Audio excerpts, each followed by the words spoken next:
When I was asked to do this reading, my thoughts went immediately to Linda's poem, What to Do with Sorrow. Not only because it's a fine example of Linda's style, her wit, her warmth, her care, but also it's a perfect example to us of what to do with our sorrow, that she's no longer with us. What to do with sorrow. Can I sing a short song to your sorrow? I'll choose something with absolutely no sentiment, or if you prefer, I'll just hum, or I could tap my fingers on the table in a light, lively rhythm, or I could do just the middle 8 part of a folk song, or something else bland. Really, a song might be nice. Could I get it a Coke, or a Ben & Jerry cone, or a cup of coffee, or some taco chips? Maybe just some water with ice? I could take your sorrow out somewhere. Maybe I could take it on a road trip with me if I could get a crash helmet to fit it. I'd take it to the mountains on the back of my bike and we could go camping just for the weekend. I've got a tent and we could drink cocoa from tin mugs and tell each other stories, really sad ones by the campfire late at night. I think your sorrow might like it a lot. Sleeping in a tent and looking out through the flap at the stars, maybe even seeing a shooting star. And I've got some of those self-inflating sleeping mats, which make all the difference. They really do. Maybe I could take your sorrow out this afternoon. I could take it swimming with me in the lake. We could go on the bus, so you wouldn't even need to drive us. I could take my day pack with apples and soda and rope. We could sun for a while and then make our way over the rocks to the sandy part where we could splash near the shore. Then we'd move out together and begin to swim laps, breaststroke and crawl, side stroke and backstroke, and then go further out to the middle where the water's deep and we'd smell the water while we swam. Do you remember how the water smells? A bit like mud and a bit like dying reeds and plants and a bit like fallen petals of water lilies. It smells like turtles and fish and water snakes and bottoms of rowboats and the wet wood of canoes, and it smells like the bugs that skate on it and like everything that's rotting at the bottom. You remember how the water smells. Don't worry about us at all. Your sorrow will be safe with me. I don't think we'll be back early. Go ahead and eat without us. I first met Linda in 1991. She was to teach Tai Chi at the art school for some 12 years, but it was some while after that I discovered she was a poet when she gave me this volume of her verse. And I'd like to read 2 poems from this one. Nights and Days. He loves my routines, especially at night. He watches as I move among the objects of my order.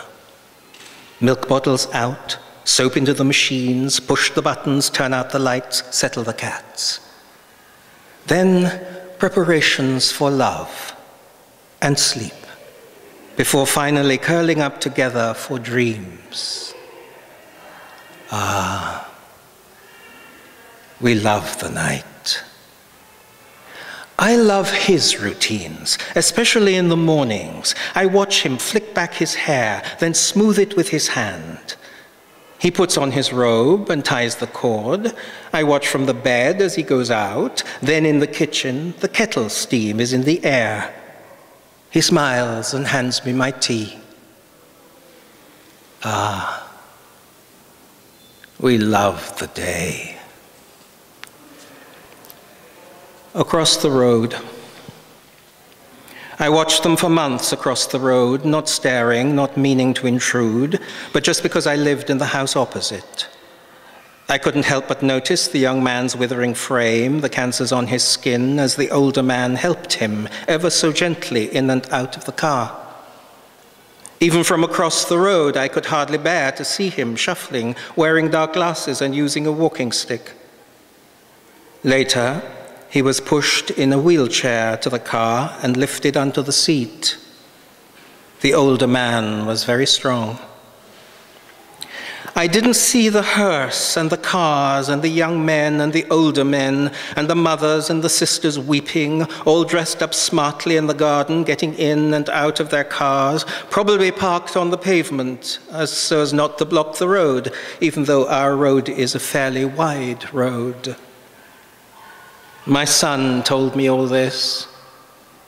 It feels like a boundary. I have an abiding memory of Linda dancing in her red shoes at my 70th birthday celebrations last year. And dancing figures quite a lot in her work. And here are two of my favorite ones. This is young men dancing. Who were those young men dancing? And why were they dancing with you? And what was the meaning of all that business around the area of the pelvis? Both pelvises, I mean, since I saw you with two of them. Two men, that is, with one pelvis each. Though there was your pelvis too to reckon with.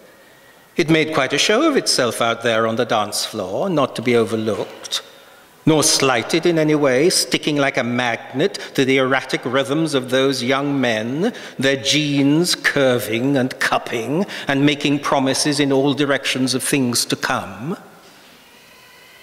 Which way to go, you must have asked yourself a dozen times at least, as the young man with the smile turned this way, and the young man with the dreamy eyes turned that, and you were dazed in circles, spinning this way and that way, brushing up against them in confusion, body parts in gentle friction, sliding back and forth, nearly seeming like you hadn't meant to do it.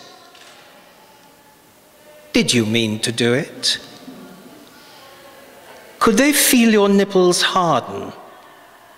Did they know what must have happened as your thighs began to stick together, throbbing to the music? Thank God there was the music you could hide behind and make it look like dancing. I'm wondering just how much attention young men pay. And cellar dance. I have to say I was also present on this occasion. A man dancing naked in the cellar is not a story to dine out on. It is just one of the secrets of the house, kept in the dark next to the laundry room, though lots of people saw him. I mean, he had music, for Christ's sake, and rows of benches for the audience. It was no accident, no chance event, not something I stumbled on in the dark without being led to the witness seat by a young man with a torch who invited me to sit down, and I did. I could have teased you, made a story of the gradual unfolding. For instance, how I first saw his shoulder with the tiniest bit of light behind it, and I could see he was not wearing a shirt. He was sitting behind a big box which let only his upper torso show. I didn't give the rest of his body a thought. Not until he stood up, holding a tiny red light in each of his hands. No, light is too strong a word, just parts of the dark which were no longer black but had turned red instead. He danced with his arms in the air, like a brand new bear in the forest, as if he knew no other creatures were looking. Of course I looked. Everyone did. Quite hard, too, forcing our eyes against the dim edge of his body, against the flaking cellar walls, to see what parts of him flounced to the music, describing a man, only a man, dancing naked in the cellar.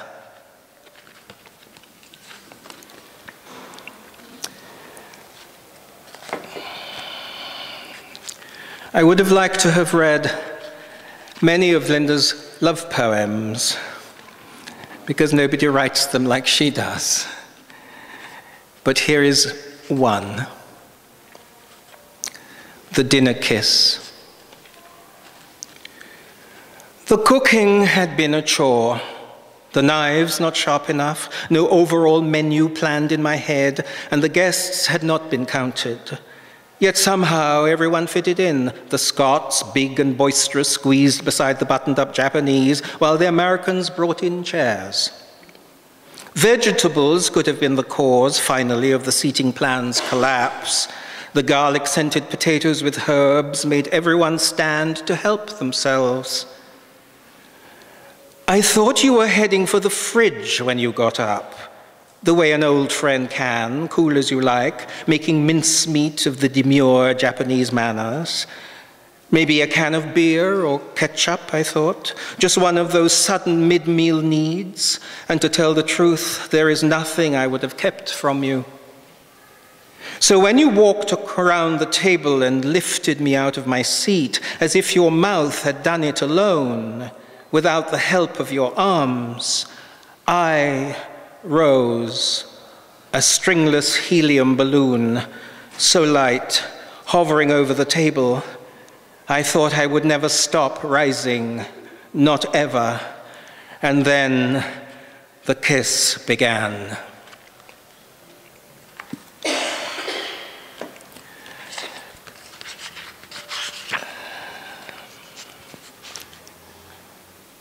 The young Taoist transcends his body. In less than 2 hours, he managed to move his whole body through his hands as the centers of his palms opened.